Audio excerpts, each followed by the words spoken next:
Bismillahirrahmanirrahim. Assalamualaikum warahmatullahi wabarakatuh. Selamat datang di channel Sahabat Luar Biasa. Channelnya orang-orang luar biasa. Apa kabar teman-teman? Mudah-mudahan sehat selalu dan selalu dalam rahmat dan lindungan Allah Subhanahu wa taala. Amin ya robbal alamin. Bagi teman-teman yang baru menemukan channel ini, agar tidak ketinggalan informasi yang insya Allah menarik dan bermanfaat, jika berkenan silahkan like, komen, dan bagikan video ini, serta subscribe dan nyalakan tombol notifikasinya. Syukron jazakumullah khairan. Alhamdulillahillazi bini'matihi tatimus solihat. Segala puji hanya milik Allah, yang dengan segala nikmatnya segala kebaikan menjadi sempurna. Salawat serta salam semoga tercurah limpahkan kepada Nabi Muhammad sallallahu alaihi wasallam serta istri-istri beliau, saudara-saudara beliau, tabi'in, tabi'ut tabi'in, dan bagi kita yang insya Allah setia dan istiqomah mengikuti sunnahnya sampai akhir hayat. Amin ya robbal alamin. Rabbi syrohli sodri wa yasirli amri wahlul uqdatam min lisani yafqahu qawli.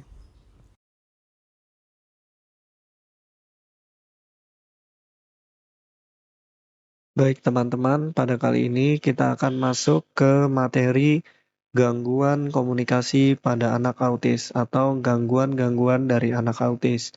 Nah, gangguan komunikasi sosial atau verbal dan nonverbal yaitu yang pertama terlambat bicara, yang kedua meracau dengan bahasa yang sulit dimengerti orang lain, yang ketiga kalaupun mulai bisa mengucapkan kata-kata namun ia tak mengerti artinya, yang keempat bicara tidak dipakai untuk komunikasi.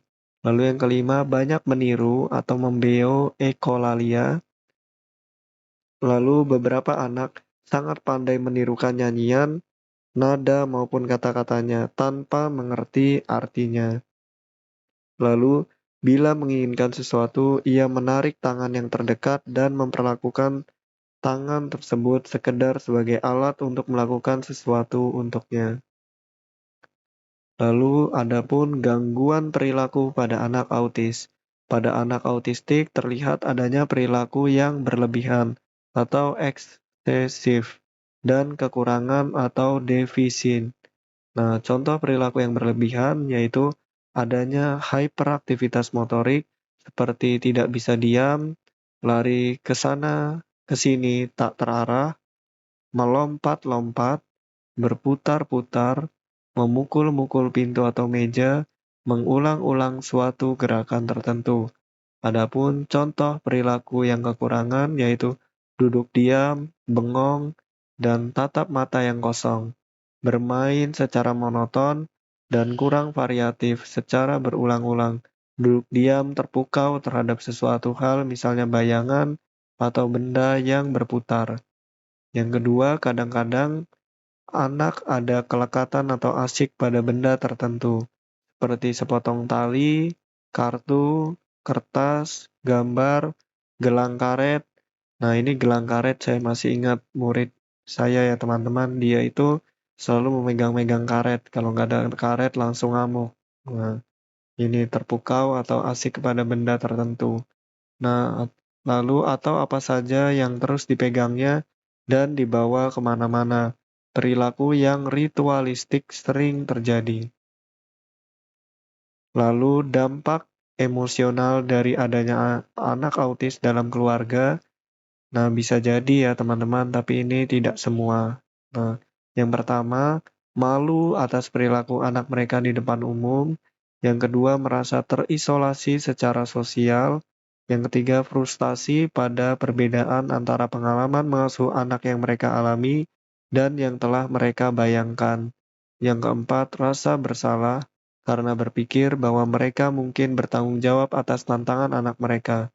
Yang kelima, putus asa karena gangguan itu sifatnya tak tersembuhkan.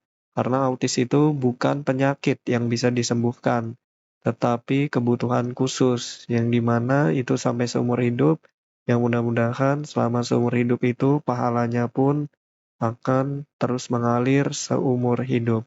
Amin ya rabbal alamin. Lalu yang keenam, kemarahan anak mereka dan rasa bersalah karena kemarahan tersebut. Yang ketujuh, marah pada diri mereka sendiri, dokter, dan pasangan. Nah, ini tidak perlu marah ke diri sendiri, dokter atau pasangan ya teman-teman, karena semua itu sudah qadarullah wa masyafa'al. Semua atas kehendak Allah. Insya Allah apapun yang dikehendaki Allah itu yang terbaik. Meskipun terkadang kita anggap buruk, tapi sejatinya itulah yang terbaik untuk kita dan tentu banyak sekali hikmah yang ada di dalamnya. Seperti itu. Amin ya rabbal alamin. Lalu yang kedelapan, merasa kewalahan.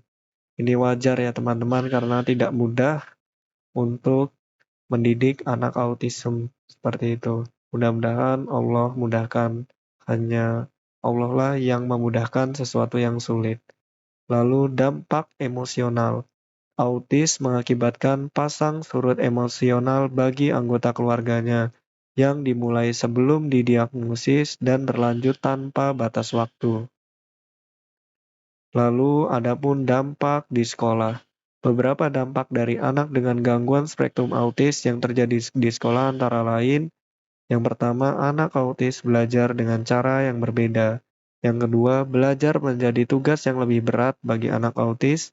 Yang ketiga, anak autis harus diajari dengan gaya yang khusus bagi setiap individu agar dapat memahami materi dengan baik.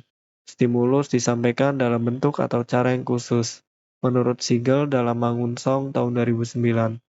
Lalu adapun bisa jadi terjadi bullying di lingkungan sekolah. Nah, ini jangan sampai ya teman-teman, karena bully adalah pembunuhan. Menurut saya pribadi ya, bully itu pembunuhan secara psikologis, secara karakter. Maka dari itu, guru harus lebih perhatian terhadap setiap anak didiknya. Dan sampai ada salah satu anak didiknya yang menjadi korban bullying. Lalu yang kelima, mengalami hambatan dalam membangun pertemanan. Proses dalam mengidentifikasi gejala autis memang tidak mudah, namun tanda dan gejala autism bisa diamati sejak dini bahkan sebelum usia 6 bulan. Lalu, prinsip keterarah wajah dan suara. Siswa autis mengalami hambatan dalam pemusatan perhatian dan konsentrasi, sehingga kesulitan dalam memahami setiap materi yang diajarkan padanya. Lalu ada istilah the frigid mother atau the refrigerator mom. Nah, anggapan pengaruh pola asuh atau sikap orang tua yang dingin dan cuek, atau teori the frigid mother atau the refrigerator mom sudah tidak diyakini lagi sebagai penyebab dan gangguan spektrum autis menurut Yapko tahun 2003. Faktor-faktor yang lebih diyakini sebagai pemicu autisme adalah faktor genetik atau keturunan, faktor biologis, faktor lingkungan, dan faktor pemicu lainnya. Tentunya semuanya adalah takdir ya teman-teman. Lalu bila disingkat yaitu gen biolink lainnya, yaitu genetik, biologis, lingkungan, dan faktor pemicu lainnya. Lalu ada Designated Autistic Class dan Ability Group Class. Perbedaannya, Designated Autistic Class yaitu di mana sekelompok anak yang semuanya autis belajar bersama-sama mengikuti jenis instruksi yang khas. Anak-anak ini berada dalam kelompok yang kecil, 1-3 anak. Nah, sedangkan ability group class yaitu anak-anak yang sudah dapat melakukan imitasi, memerlukan jenis layanan yang menyediakan teman sebaya yang secara sosial lebih baik, meski juga memiliki masalah perkembangan bahasa. Lalu, pengetahuan, sikap, dan keterampilan diperlukan untuk individu yang menggunakan AAC untuk mencapai komunikatif kompetensi. Diadaptasi dari Light dan Gulens tahun 2002. Domainnya yaitu contoh pengetahuan, penilaian, dan keterampilan yang diperlukan. Linguistik yaitu mengembangkan keterampilan dalam bahasa asli, lisan, dan tertulis dalam rumah dan komunitas sosial yang lebih luas.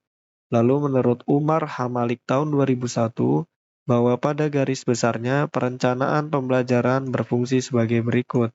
Yang pertama, memberikan pemahaman terhadap guru yang lebih jelas tentang tujuan pendidikan sekolah dan hubungan dengan pembelajaran untuk mencapai tujuan itu. Yang kedua, membantu guru perjelas pemikiran tentang sumbangan pembelajarannya terhadap tujuan pendidikan. Lalu yang ketiga, menambah keyakinan guru atas nilai-nilai pembelajaran yang diberikan dan prosedur yang digunakan. Lalu yang keempat, membantu guru dalam mengenal kebutuhan-kebutuhan siswa, minat siswa, dan mendorong motivasi siswa. Lalu ada landasan interaksi sosial. Menurut Syahrial Syarbaini tahun 2009, menyebutkan interaksi sosial terjadi dilandasi oleh beberapa faktor psikologi. Yang pertama ada imitasi, yang kedua ada sugesti, yang ketiga ada identifikasi, yang keempat ada simpati, yang kelima ada empati. Suges, simpati, empati. Imitasi, sugesti, identifikasi, simpati, dan empati. Yang pertama ada imitasi. Imitasi itu tiruan ya teman-teman. Adalah suatu tindakan meniru orang lain yang dilakukan dalam bermacam-macam bentuk. Seperti gaya bicara, tingkah laku, adat dan kebiasaan, pola pikir, serata apa yang dimiliki atau dilakukan seseorang. Menurut A.M.J. Chorus, ada syarat yang harus dipenuhi dalam mengimitasi, yaitu adanya minat atau perhatian terhadap objek atau subjek yang akan ditiru, serta adanya sikap menghargai, mengagumi, dan memahami sesuatu yang akan ditiru. Lalu ada empati. Empati itu merasakan apa yang orang lain rasakan. Intinya ya teman-teman, adalah kemampuan kita untuk menempatkan diri kita pada situasi atau kondisi yang dihadapi oleh orang lain. Rasa empati akan memampukan kita untuk dapat menyampaikan pesan atau message dengan cara dan bersikap yang memudahkan penerimaan pesan atau receiver atau menerimanya. Rasa empati akan menimbulkan respect atau penghargaan, dan rasa respect akan membangun kepercayaan yang merupakan unsur utama dalam membangun teamwork. Merupakan simpati mendalam yang dapat mempengaruhi kejiwaan dan fisik seseorang. Seperti seorang ibu akan merasakan kesepian ketika anaknya bersekolah di luar kota, ia rindu memikirkan anaknya sehingga ia jatuh sakit. Lalu, keterampilan dasar ini adalah keterampilan pra-vokasional yang sangat penting dan esensial untuk dikuasai peserta didik autis karena menjadi prasyarat ketika akan mempelajari keterampilan vokasional. Lalu ada istilah sintaksis. Anak autis sering mengalami gangguan dalam pembentukan kata dalam kalimat. Sering juga terjadi ekolalia atau pengulangan kata atau kalimat karena anak kesulitan dalam menentukan kata. Lalu ada asimilasi, adalah proses menambahkan informasi baru ke dalam skema yang sudah ada. Lalu Department of Education atau UKI dan beberapa ahli AAWA tahun 2005, Gargiulo tahun 2012, dan Mangunsong tahun 2009 menyebutkan beberapa strategi untuk mewujudkan hal-hal tersebut sebagai berikut. Yang pertama, lingkungan yang terstruktur. Ketika menangani peserta didik dengan spektrum autisme, sangat penting mengatur lingkungan sekitar untuk mengurangi gangguan konsentrasi dan memenuhi kebutuhan tambahan seperti pada gangguan sensorik dan perhatian. Susunan dan suasana kelas adalah salah satu hal yang penting untuk membantu peserta didik autis memahami tujuan dan membantu mengakses kurikulum. Hal ini juga terbukti memiliki pengaruh yang signifikan terhadap perilaku yang positif. Pengaturan lingkungan tersebut dapat berupa yang pertama, mengurangi gangguan visual atau sedikit dekorasi dan tidak ada. Yang kedua, tempat duduk yang mendukung. Yang ketiga, membelakangi jendela. Yang keempat, pencahayaan yang baik. Yang kelima, penetapan area belajar, area tenang atau break area atau area sensori dan area transisi. Yang keenam, perhatikan terhadap suara yang mungkin mengganggu anak, misalnya AC. Yang ketujuh, mainan dan material lainnya berada di luar jangkauan dan dalam lemari tertutup. Nah, ini visual, duduk, jendela, cahaya, area tenang, suara, mainan di luar jangkauan. Gila disingkat ya teman-teman. Lalu yang kedua ada material pendukung. Dalam rangka memaksimalkan pembelajaran dan kemampuan anak dalam berkomunikasi, pendidik akan sering menggunakan material pendukung tambahan, terutama yang bersifat visual. Material ini akan meningkatkan komunikasi baik verbal maupun nonverbal, serta memberikan struktur yang menguntungkan bagi anak dan spektrum autisme. Beberapa material pendukungnya yaitu yang pertama, ketersediaan jadwal, membantu peserta didik autis memahami dan memprediksi aktivitas yang akan dilakukan di sekolah dan membantu mengatasi perubahan. Jadwal dapat berupa gambar atau tulisan untuk jadwal harian untuk membantu transisi dari satu sesi ke sesi berikutnya, atau jadwal aktivitas pada satu sesi untuk membantu transisi dari satu aktivitas ke aktivitas selanjutnya. Yang kedua, tulisan pada benda-benda di sekeliling ruangan. Yang ketiga, papan pilihan atau choice board yang dilengkapi gambar atau tulisan. Yang keempat, aktivitas yang memiliki awal dan akhir yang jelas. Yang kelima, penguatan atau reward yang sangat memotivasi. Ini bila disingkat ada 5, jadwal, ada ketersediaan jadwal, tulisan adalah tulisan pada benda-benda di sekeliling ruangan, papil adalah papan pilihan, lalu ada aktivitas yang memiliki awal dan akhir, dan yang terakhir penguatan atau reward. Baik teman-teman, mungkin itu saja yang dapat saya bagikan. Apabila ada kebenaran, pastikan itu datangnya dari Allah Subhanahu wa Ta'ala, dan apabila ada kesalahan, pastikan itu datangnya dari saya. Maka apabila ada kebenaran, mohon doakan kebaikan, dan apabila ada kesalahan, mohon dimaafkan dan diingatkan. Syukron, jazakumullah khairan.